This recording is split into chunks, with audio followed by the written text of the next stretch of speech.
Hello, everybody. This is Gavin from GCRE TV, the new home of commercial real estate TV. Today, we're going to be speaking with Mauricio Rauld, Premier Law Group founder and CEO, the number one go-to person and expert in the commercial real estate world for when you create an investment funds or wanting to find out about investment funds deeper. Today, we're going to have Mauricio, who is going to be going through everything that there is to know about these things, the highs and the lows, but also a little bit about COVID and how it's affecting the industry right now. Mauricio, hi. Good morning. How are you? Good morning, Gavin. How are you doing? I am doing fine. It's a very early morning for you, right? It's 7:30. Yeah, it's 7:30 this morning, but I'm an early riser, so I've been up for several days.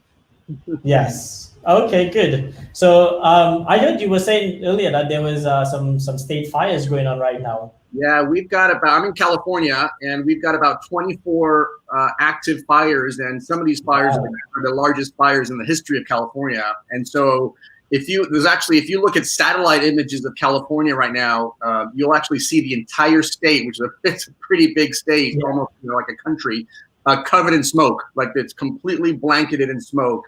And so it's a little bit cloudy today, but it's not because of the clouds. It's just that the sun can't get through the smoke. So apart from COVID, you're dealing with also bushfires, as we call it.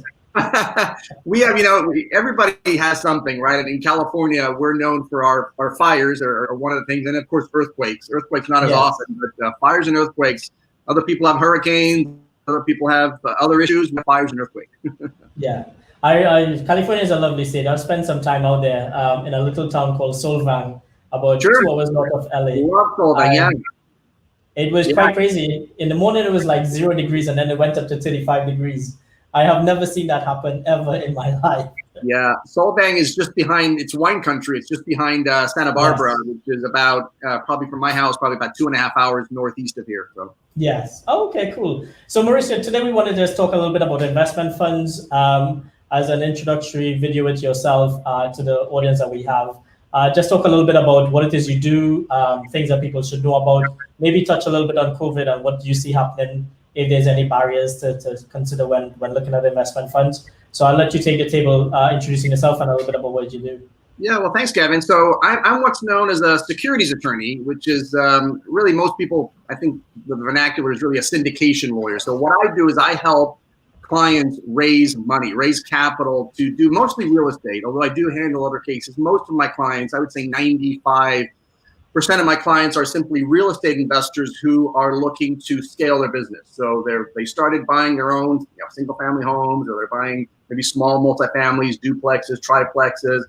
And then they realize, wait a minute, I want to go bigger, and I want to go buy 50-unit apartment buildings, 100-unit apartment buildings, 200-unit apartment buildings, which of course they don't have the capital themselves. And so through the process of syndication, they aggregate, they get investors, passive investors to come in to invest in their company, and then they gather that up, and then they raise the money to go buy that particular property. And so in the U.S., that comes with a whole bunch of compliance requirements. You can't just go out there and raise money from people or take $50,000 or $100,000 or $200,000 from people to put into your deal. You have to comply with federal securities laws, and also each individual state has their own securities laws. So my job is to navigate those rules and make sure that that the clients are raising the money legally.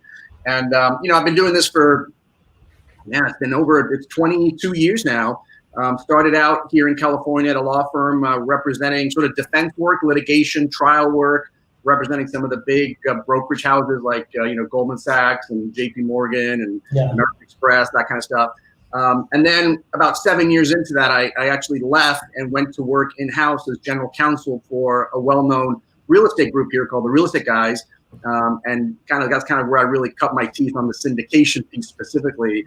And then in 2006, I think it was, I started my own firm, Premier Law Group, and I exclusively handle the securities part. That's all I do. 100% of my practice is syndication work, helping clients for capital. And we do have another attorney in the office that handles the real estate transactional piece. But even though I'm connected with the real estate guys, I'm not your real estate attorney. I'm your securities lawyer that makes sure you raise the capital legally.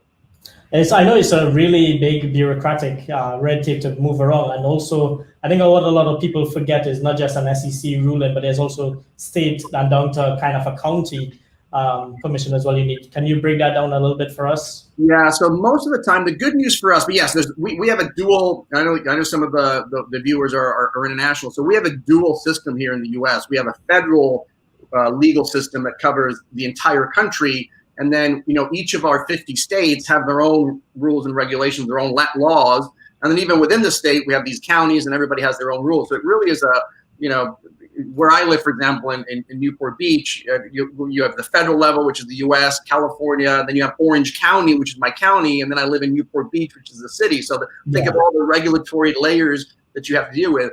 Fortunately for us, most of our securities work is at the federal level only. And that's because one of the nice things of what I do, and one of the reasons we rely on some of these rules that we rely on, is that they preempt state law, which is just a fancy way of saying we don't have to worry about the states if we follow certain rules at the federal level.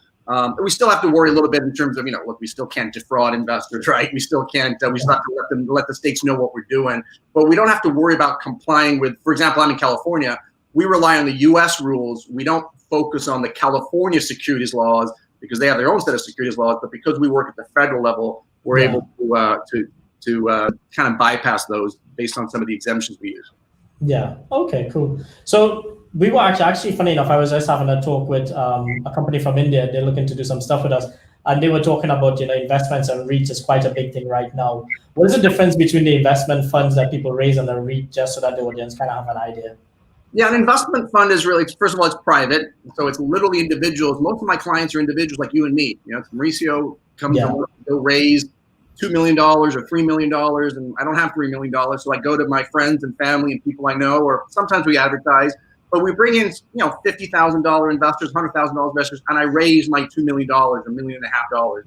A REIT, a real estate investment trust, is a little bit different because number one, they're ginormous. Like they're usually public companies, so they invest in real estate. It's very similar in the fact that they put together this company. In their case, it's a trust.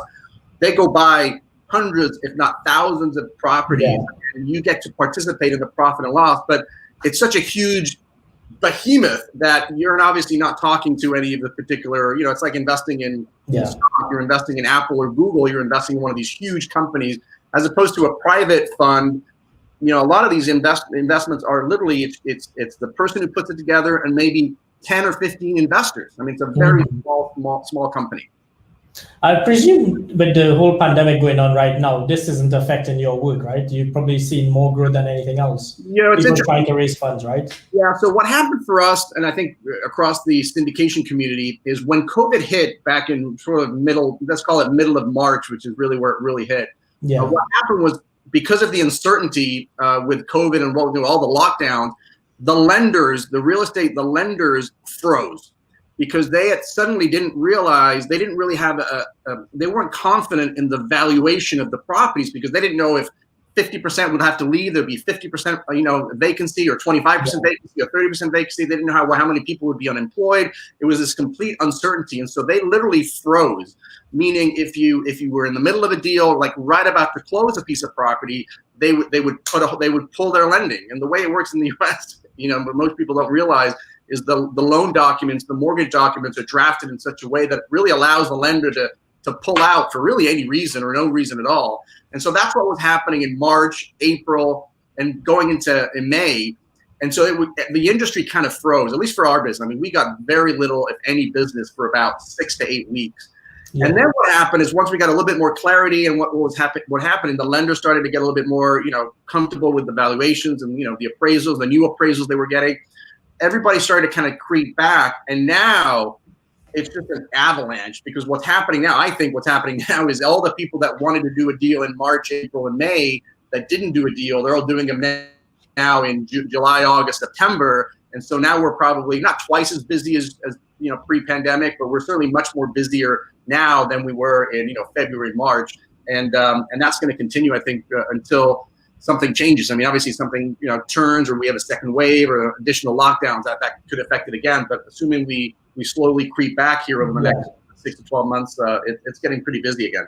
So what do you predict is going to happen beyond that post-COVID? Do you think it's going to get is securities going to change in how people invest or are allowed to invest? Or do you think it's going to have some affections and regulations with that?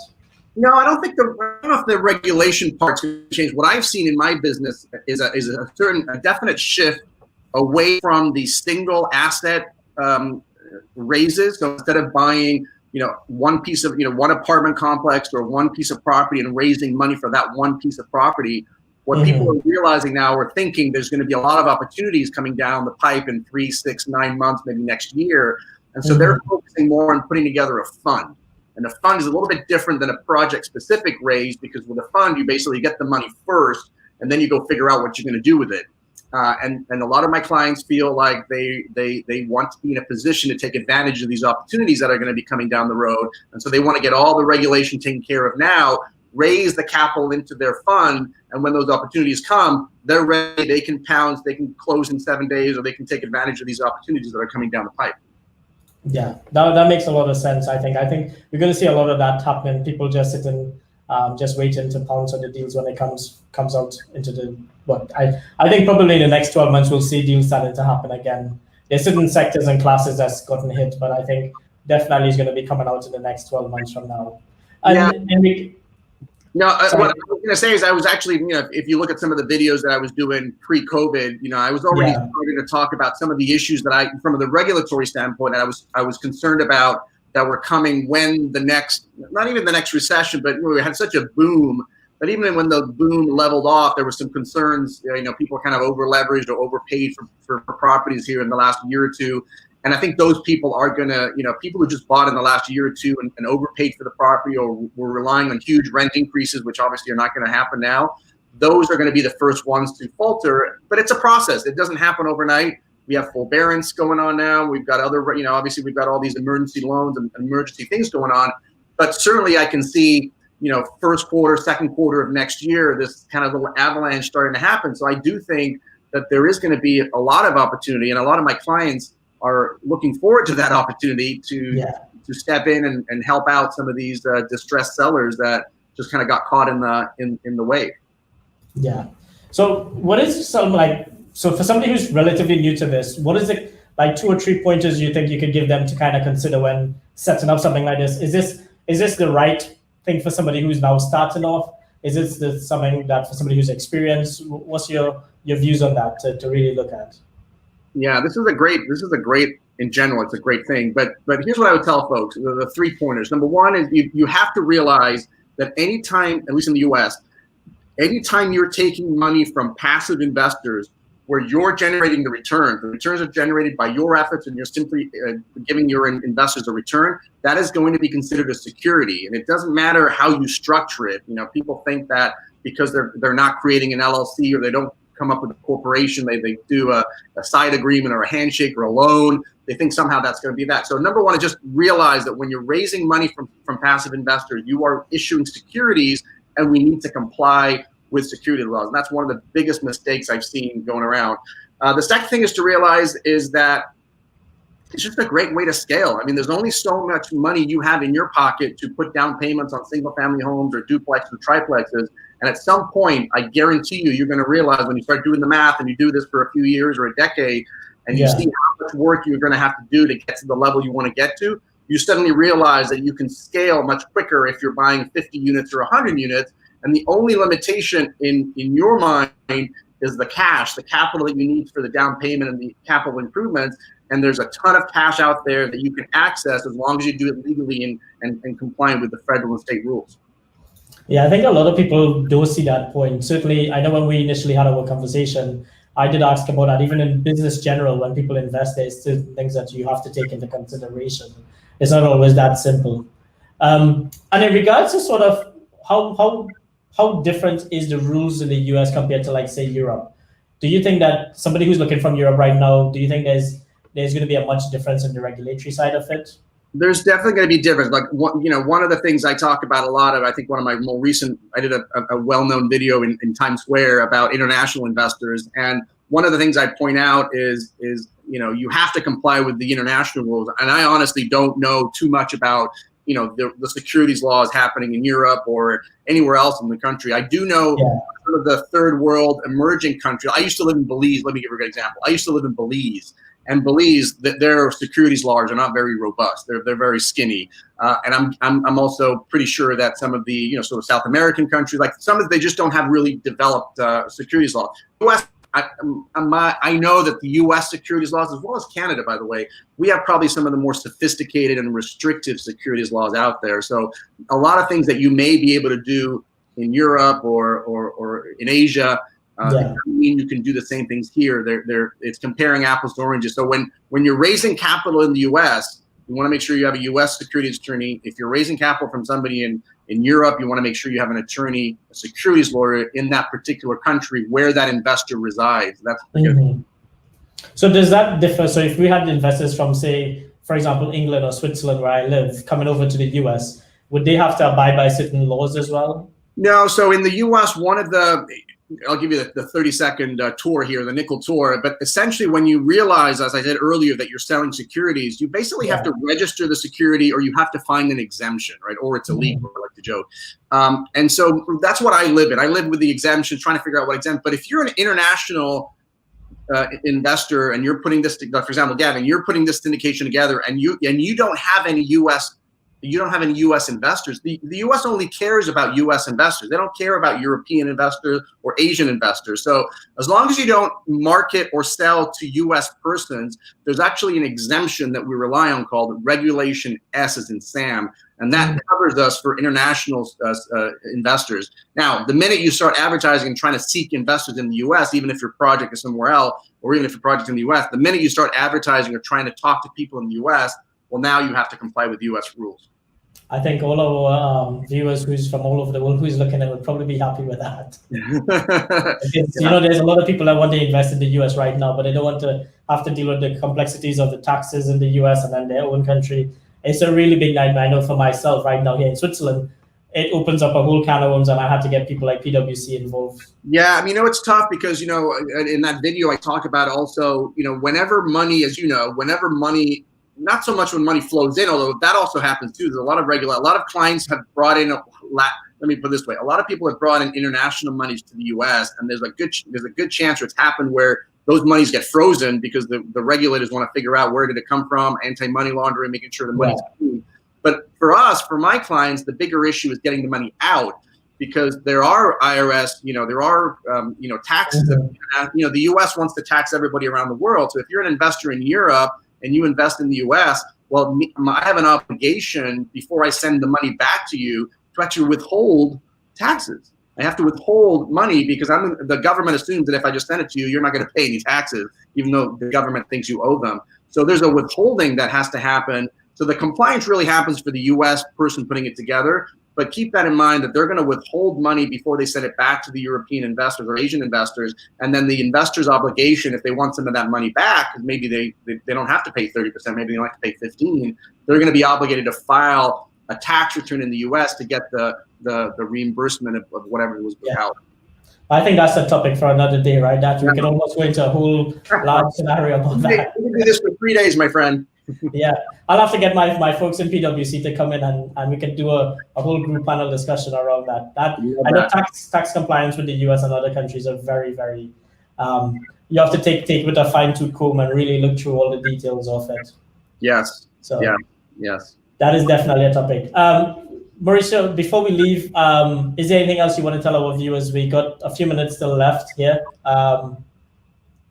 Look, I mean, this is something that's really grown a lot over the last few years. Syndication business is kind of a booming business because the rules have eased up a little bit over the last 4 or 5 years, and so we've got some things we can do that now that we couldn't do before, like advertising things. And so it's just a great time to do this, and I'm happy to talk with anybody who wants to reach out and teach them a little bit more. And obviously, with your platform, hope to provide a lot of value and educational information for them as well. And does somebody need to qualify, like, I don't know, be a doctor or a lawyer or something like that, or can Joe Schmuck on the side of the street come and open an investment fund? Yeah, some of the investments are restricted to what we call accredited investors, which are basically high net worth individuals, meaning they have a net worth of over $1 million, excluding their home, or they earn $200,000 a year, for example. a lot of the investments are restricted to them, but a lot of the investments that we handle do allow some of these non-accredited, less than $1 million investments. And again, it just comes back to, and that's part of what I do, is trying to figure out what the best exemption we rely on, because some of them will allow us to take only high net worth individuals, and some other exemptions will allow us to take smaller amounts. Yeah, I totally understand that. I know SEC just passed a new law allowing smaller guys to actually invest, but we'll leave that for another topic for another day, right? Absolutely, would love to. All right, Mauricio, well, it was really lovely having you with us today. I appreciate it as always, and we look forward to doing some more stuff with you in the next coming months and years as we build this into something. I want to thank you for your advice to our viewers. It is quite general right now, but as we go forward, we'd like to make it a little more specific so that people could get a focus on it. But thank you for your time. We really appreciate it. And I will speak to you again soon. Thanks for having me, Gavin. Appreciate it. Cheers. Bye. So guys, that's it all for now. We are happy that you joined us. Don't forget to check out our other videos, and I'll see you soon.